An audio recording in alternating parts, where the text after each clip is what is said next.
La visite des installations Sonoko se place dans un processus que l'Assemblée nationale a enclenché. C'est de visiter et de prendre contact avec les industriels du pays pour non seulement les soutenir, les encourager dans leur action, convaincus que c'est dans l'industrie qu'il y a création de richesses, convaincus que c'est dans l'industrie qu'il y a ajout de valeur, donc de valeur ajoutée. C'est ça l'objet premier de ces visites. Deuxièmement, en tant que praticien, c'est de leur demander en quoi la représentation nationale peut les aider.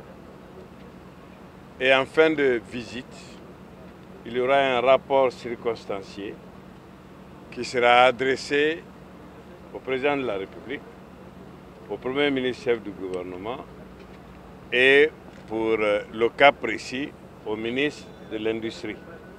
Nous ne limiterons pas aux unités industrielles. Nous allons étendre ce genre de visite aux industries minières et ce que nous allons faire en plus, c'est à la limite, pendant les débats d'orientation budgétaire, c'est d'inviter ces praticiens pour venir partager avec nous leurs préoccupations.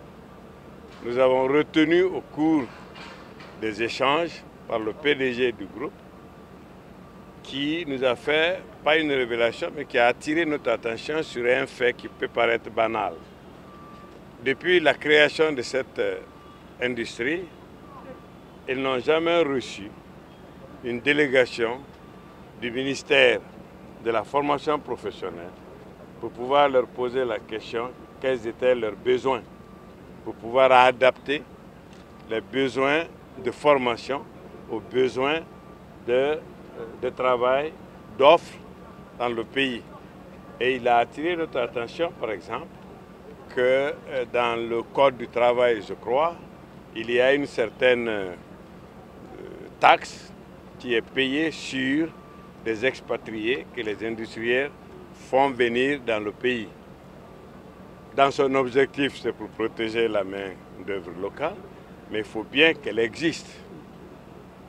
Et quand il y a des maladies comme des pandémies maintenant, ces expatriés peuvent rentrer, comme le cas avec Ebola, et nos structures qui n'ont pas de main-d'œuvre locale qualifiée peuvent être en position d'arrêter leur activité. Donc voici un certain nombre de questions que nous échangeons avec eux et je crois qu'ils seront d'une utilité appréciable pour non seulement permettre de suivre la politique d'industrialisation du président de la République. Il nous a dit par exemple qu'avant 2011, il était commerçant. Après 2011, il est devenu industriel grâce à l'encouragement du chef de l'État et de sa politique d'industrialisation et que je peux dire de réindustrialisation de la Guinée qui a commencé avec lui. Voici un peu en résumé l'objet. Est-ce que vous êtes impressionné? Ce n'est pas tout à fait, c'était pas l'objectif de venir s'impressionner. Quand on a eu la chance de visiter d'autres pays, on s'impressionne peu. Mais ce qui est remarquable, c'est que c'est l'histoire de la personne elle-même qui n'a pas fait un jour d'école, qui est partie de son statut de vendeur de pain au constructeur industriel de moulins. Ça, c'est une histoire, comme on appelle en anglais, a success story. Donc, qui mérite d'être encouragée et qui mérite d'être soulignée.